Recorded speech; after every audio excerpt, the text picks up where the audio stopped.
tuklasin kung bakit itinuturing na isang social issue ang premarital sex sa mga kabataan.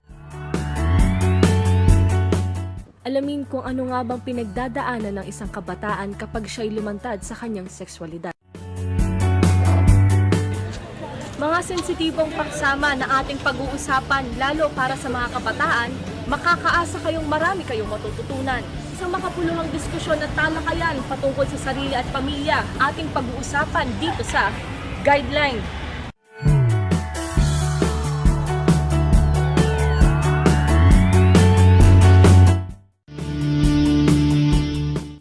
Ang kabataan ay dumaraan sa estado kung saan sila ay naa-attract sa opposite sex.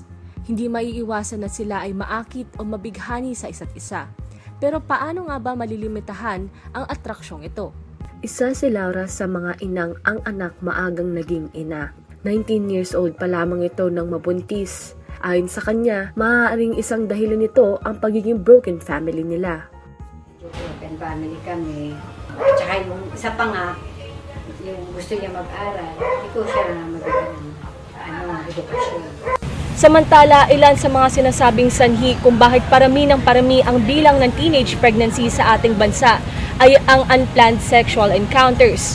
Kadalasang impluwensya ng mga kaibigan, kakulangan sa impormasyon patungkol sa safe sex at problema sa pamilya. Ayon kay Profesor Darren Dumaop mula sa Departamento ng Psikolohiya sa Pamantasan ng De La Salle, maaari ring sanhi nito ang hindi pagpapahalaga ng mga kabataan sa kasal. Ito ginagawa ng mga kabataan. Baka kasi nag-e-erode na rin yung importance ng marriage. Baka sa panahong ito, yung pagpapahalaga natin sa marriage ay hindi gano'n. Ayon naman sa isang pag-aaral noong 2014 ng Philippine Statistical Authority o PSA, 24 na sanggol ang inipapanganak ng mga dalagang ina. Ayon naman sa pag-aaral ng Young Adult Fertility and Sexuality, 14% ng mga dalagang edad 15 hanggang 19 ay nabubuntis o kaya'y mga ina na. Ang Pilipinas ang may pinakamataas sa teenage pregnancy cases sa ASEAN. Paano naman kaya mapipigilan ang patuloy na pagtaas ng bilang ng kaso ng teenage pregnancy sa bansa? Dapat nating alalahanin ano ba yung mga sitwasyon na nagtutulak sa tao na makipag-sex. Ang tanong ay, ano yung sitwasyon na nagbibigay sa kanila ng pagkakataon para makipag-sex? It's a matter of understanding your idea about sex. Ano ba yung ideya nila tungkol sa sex? Sa kabuuan, isa talagang malaking issue ang teenage pregnancy sa ating bansa at kinakailangan ng mga kabataan ang gabay at tulong ng mga nakatatanda upang makaiwas sa ganitong mga sitwasyon. Sa panahon ngayon, hindi na maiiwasan sa mga kabataan na magtaka sila kung ano nga ba ang kanilang gender preferences. Kasama ito sa pagtuklas ng kanilang sarili kung ano nga ba talaga ang kanilang gusto. At karamihan ng mga kabataang ito ay natatakot dahil sa posibleng pangungutya ng mga tao. Hindi naman to maiiwasan dahil ang Pilipinas ang isa sa mga konserbatibo at relihiyosong bansa sa Southeast Asia. Sa ating bansa, isa sa bawat 10 Pilipino kasama sa LGBT community ang sinasaktan sa sarili nilang tahanan.